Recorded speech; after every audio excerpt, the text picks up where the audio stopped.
Dear students, welcome all of you. मैं Davinder Singh Chahal, science master, सरकारी high school Shergarh, district Fazilka. प्यारे विद्यार्थियों, अज आप डिस्कस करांगे क्लास 10th का इंपॉर्टेंट टॉपिक ह्यूमन हार्ट, ਉਹਦੀ स्ट्रक्चर ਅਤੇ ਉਹਦੇ functions. One thing is very clear students कि साडा heart it simply a pump, एक पंप है जो ब्लड नू पंप करता है। सैकेंड थिंग, किसी भी पंप नू वर्क करने लिए वॉल्व्स की जरूरत होती है, उवें ही हार्ट दे विच भी होंदे हन।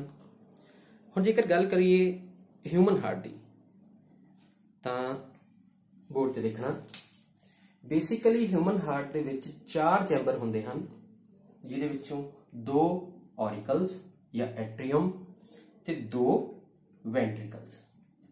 वन इज लेफ्ट ऑरिकल या atrium, right atrium, left ventricle ते राइट वेंट्रिकल।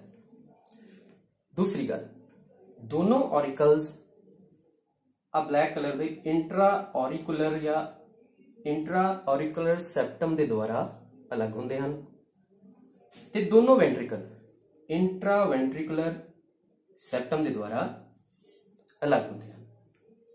तो इस तरह 4 चैंबर हार्ट के बन गए, 2 ऑरिकल्स या एट्रियम्स ते 2 ventricles. One is right, one is left, same ventricles, one is left, one is right. 4 हो गए चैंबर। दूसरी इंपॉर्टेंट चीज हार्ट दे विच जिहड़ी है वो है, जिवें मैं पहला दसिया, किसी भी पंप नू वर्क करने लई वाल्व्स की जरूरत होंदी है। तो हार्ट दे विच 2 सैट ऑफ वाल्व्स होंदे हन। पहला सैट वो है जो ऑरिकल्स ते वेंट्रिकल्स नू कंबाइन करता है, लेफ्ट साइड ते भी ते राइट साइड ते भी। राइट साइड वाले नू आ ब्लैक कलर का जिहड़ा वॉल नजर आ रहा है, इसनू कहने हां ट्राइकस्पिड वॉल।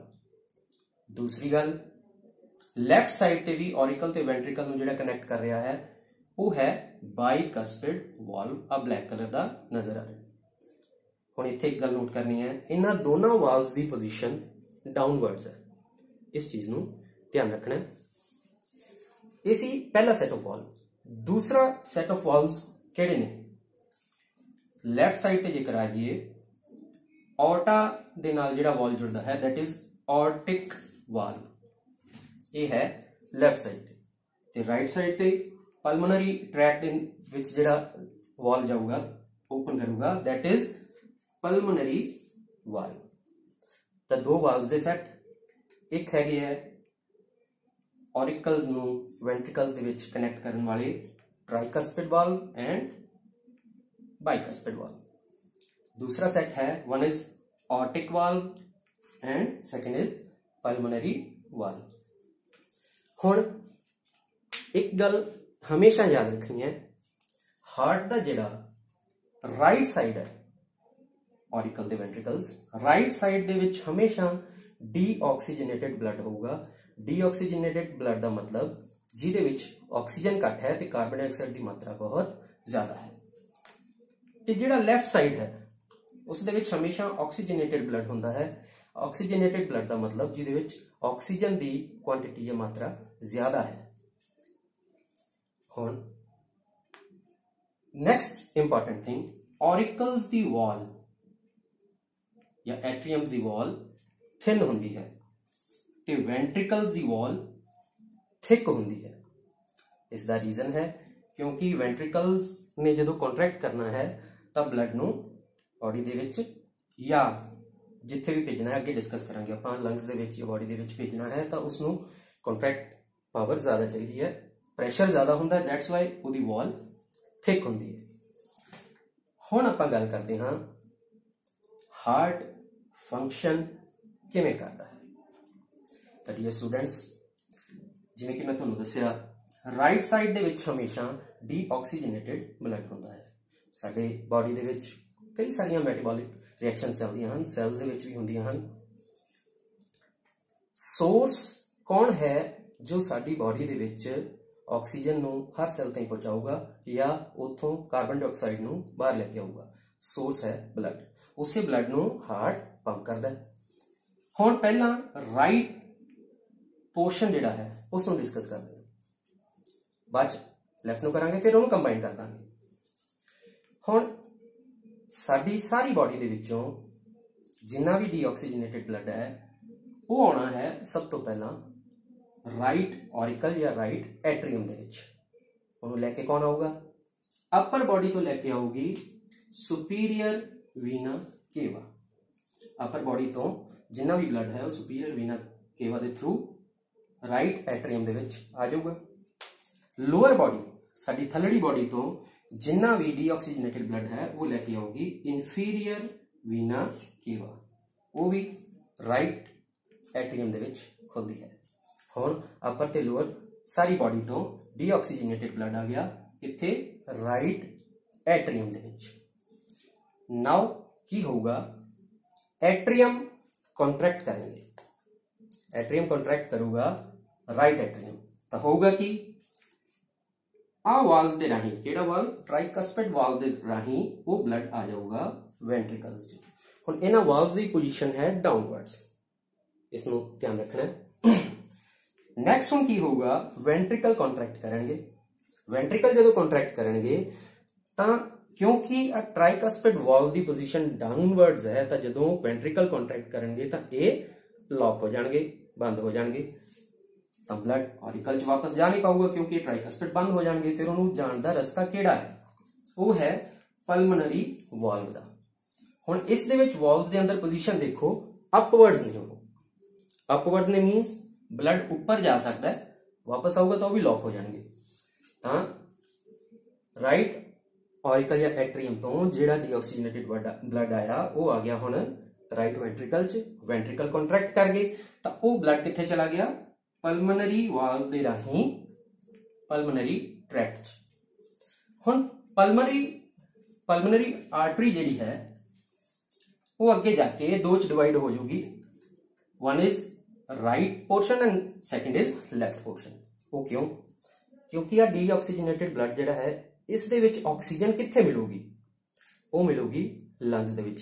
जदों आपां साह लैंदे तो ऑक्सीजन अंदर लैंदे तो उत्थों वो ऑक्सीजन ने ब्लड दे विच मिलना है। दैट्स वाई आ पल्मनरी वाल्व दे थ्रू पल्मनरी ट्रैक दे राही आ सारा डीऑक्सीजनेटेड ब्लड राइट ते लेफ्ट लंग्स च चला जाऊगा। उत्थे असीं साह लै रहे हैं, इनटेक कर रहे हैं ऑक्सीजन दी, तो वो ऑक्सीजन ब्लड दे विच मिक्स हो जाऊगी। आ सी इन्हां राइट पोर्शन दा काम। हुण गल करदे हां लैफ्ट पोर्शन दी। लैफ्ट पोर्शन दे विच की है? वही सेम, लैफ्ट एट्रियम या auricle, left ventricle, bicuspid valve ते एक है aortic valve. Same left atrium भी कॉन्ट्रैक्ट होगा। हुण इत्थे केड़ा ब्लड है? इत्थे है ऑक्सीजनेटेड ब्लड। वो आया कित्थों? हार्ट्स तो, सॉरी लंग्स तो। लैके उहनूं की आऊगा? कौन आऊगा? उहनूं लैके आउणगियां पल्मनरी वेन्स। इस साइड लैफ्ट साइड है तो लैफ्ट लंग तो पल्मनरी वेन्स इत्थे ऑक्सीजनेटेड ब्लड लैके आउणगियां, ते राइट साइड तो पल्मनरी वेन्स वो भी ओपन कर दियां हन लैफ्ट एट्रियम दे विच। तां जिन्ना भी राइट ते लैफ्ट लंग तो ऑक्सीजनेटेड ब्लड सी वो कित्थे आ गया? लैफ्ट एट्रियम च, ऑरिकल च। हुण सेम ऑरिकल कॉन्ट्रैक्ट करनगे। आ जिहड़ा ऑक्सीजनेटेड ब्लड है वो बाइकस्पिड वाल्व तो हुंदा होया लैफ्ट वेंट्रिकल च आ जाऊगा। हुण लैफ्ट वेंट्रिकल कॉन्ट्रैक्ट कर गए तो अब बाइकस्पिड वाल्व तो लॉक हो जाऊगा। ब्लड कित्थे जाऊगा? वो जाऊगा ऑर्टिक वाल्व दे राही ऑर्टा च। ऑर्टिक वाल्व दी पोजीशन फिर अपवर्ड्स, ब्लड ऊपर तो जा सकता है, वापस आऊगा तो वो लॉक हो जाएंगे। तो ऑक्सीजनेटेड ब्लड ऑर्टा दे राही हुण जाना कित्थे है? इस ब्लड ने जाना है साडी सारी बॉडी दे विच। तो ऑर्टा दे विच अगे आर्टरीज दे राही अपर बॉडी ते लोअर बॉडी नूं यह ऑक्सीजनेटेड ब्लड भेज दिता जाता है। तो यह सी साडा हार्ट दा स्ट्रक्चर ते फंक्शन। दो बेसिकली जो मेन गल्लां हन वो है हमेशा राइट साइड ते डीऑक्सीजनेटेड ब्लड, लैफ्ट साइड ते ऑक्सीजनेटेड ब्लड। हुण इहनूं कंबाइन करदे हैं। पहला आपां राइट पोर्शन ते लैफ्ट पोर्शन नूं स्टडी कीता। एक गल हमेशा ध्यान रखनी है, दोनों ऑरिकल सेम टाइम ही कॉन्ट्रैक्ट होंदे हन ते रिलैक्स होंदे है, वेंट्रिकल भी सेम टाइम ते कॉन्ट्रैक्ट होंदे हन ते रिलैक्स होंदे हैं। तो हुण इस सारे प्रोसेस में एक बार कंबाइन करके देखते हैं। दोनों ऑरिकल्स कंप्रेस कर गए, इधर वाला डीऑक्सीजनेटेड ते इधर वाला ऑक्सीजनेटेड ब्लड ट्राइकस्पिड ते बाइकस्पिड वाल तो होंदा होया आ गया लैफ्ट ते राइट वेंट्रिकल च। हुण वो रिलैक्स कर गए, वेंट्रिकल कॉन्ट्रैक्ट कर गए, तो आ डीऑक्सीजनेटेड ब्लड पल्मोनरी ट्रैक्ट गया लंग्स नूं जिथे इहदे विच ऑक्सीजन मिलनी है, ते इधरों ऑक्सीजनेटेड ब्लड गया ऑर्टा, ऑर्टा तो अगे सारी बॉडी नूं। तो इस तरह साडी सारी बॉडी तो जिन्ना भी डीऑक्सीजनेटेड ब्लड है वो राइट पोर्शन च आउंदा ते वो ਉਹਦੇ ਵਿੱਚ ਆਕਸੀਜਨ ਮਿਲੇ ਇਸ ਲਈ ਹੋ ਜਾਂਦਾ ਹੈ ਲੰਗਸ ਨੂੰ। ਸੇਮ ਲੰਗਸ ਤੋਂ ਆਕਸੀਜਨ ਵਾਲਾ ਬਲੱਡ ਲੈਫਟ ਸਾਈਡ ਤੇ ਆਇਆ ਤੇ ਉਸ ਨੂੰ ਭੇਜਤਾ ਸਾਰੀ ਬਾਡੀ ਦੇ ਵਿੱਚ ਔਰਟਾ ਦੇ ਰਾਹੀਂ। ਇਹ ਸੀ ਸਾਡਾ ਹਾਰਟ, ਉਸ ਦੀ ਸਟਰਕਚਰ ਅਤੇ ਉਸ ਦਾ function. Thank you very much. Stay home, stay safe.